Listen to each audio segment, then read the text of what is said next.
লোকটা হঠাৎ এক অদ্ভুত মেয়েকে লক্ষ্য করলো। মেয়েটার গায়ে ছেঁড়া কাপড়, আর সুযোগ পেয়ে সে কাপড়ের দোকান থেকে চুপি চুপি একটা চকলেট চুরি করে নিল। কিন্তু ঠিক তখনই তার চোখ গিয়ে থামলো এক দারুণ সুন্দর ইভিনিং গাউনের উপর। ড্রেসটা তার এতটাই ভালো লেগে গেল যে সে কাছে গিয়ে বিস্তারিত দেখতে লাগলো। কিন্তু প্রাইস দেখে তার মনটা একদম ভেঙে গেল, কারণ এটা কেনার সামর্থ্য তার নেই। ঠিক তখনই পেছন থেকে এক লোক এসে বলল, এই ড্রেসটা তোমার উপর পারফেক্ট লাগবে। সে অফার দিল সেই গাউনটা কিনে তাকে গিফট করবে। কিন্তু অবাক করার মতো ব্যাপার, মেয়েটা সঙ্গে সঙ্গে না বলে দিল। তার কাছে লোকটা ছিল একদম স্ট্রেঞ্জার। লোকটা একটু হাসি দিয়ে বলল, তুমি যদি জানতে আমি কে, তাহলে কখনো আমাকে রিজেক্ট করতে না। মেয়েটা তার দৃষ্টির দিকে তাকিয়ে দেখলো বাইরে একটা লাক্সারি কার দাঁড়িয়ে আছে। তবুও তার সিদ্ধান্ত বদলালো না। সে স্পষ্টভাবে বলল, আমি গোল্ড ডিগার না। তারপর সোজা দোকান থেকে বেরিয়ে গেল। কিন্তু এতে উল্টো লোকটার আগ্রহ আরো বেড়ে গেল। সে সঙ্গে সঙ্গে তার অ্যাসিস্ট্যান্টকে বলল মেয়েটার পুরো পরিচয় খুঁজে বের করতে। এদিকে মেয়েটি নিজের অফিসে ফিরে যেতেই তার ম্যানেজার তাকে অপমান করতে শুরু করলো, কারণ সে বারবার ম্যানেজারের প্রপোজাল ঠিক করতে অস্বীকার করেছিল। রাগে ম্যানেজার কাগজগুলো তার মুখে ওপর ছুঁড়ে মারলো আর বলল তার কোনো ভ্যালু নেই। সহকর্মীরা সাহায্য করতে চাইলেও কেউ সাহস পেল না। ঠিক তখনই একজন এসে বলল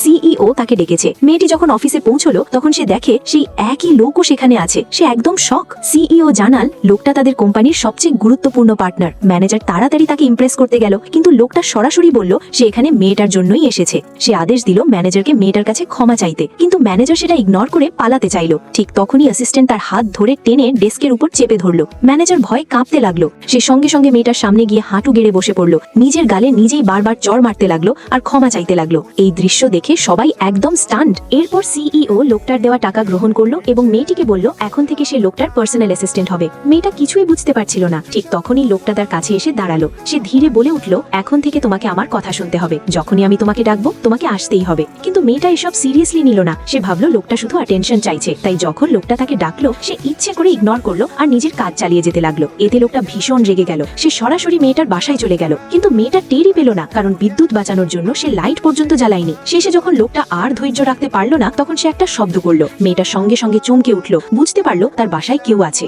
সে দ্রুত দরজার দিকে দৌড় দিল, কিন্তু লোকটা তার হাত ধরে ফেললো। সে জিজ্ঞেস করলো, আমাকে এড়িয়ে যাচ্ছ কেন? মেয়েটা জোরে তাকে ঠেলে সরিয়ে দিল, একটা ওয়াইন বোতল ভেঙে হাতে নিল আর ওয়ার্নিং দিল, আমার থেকে দূরে থাকো।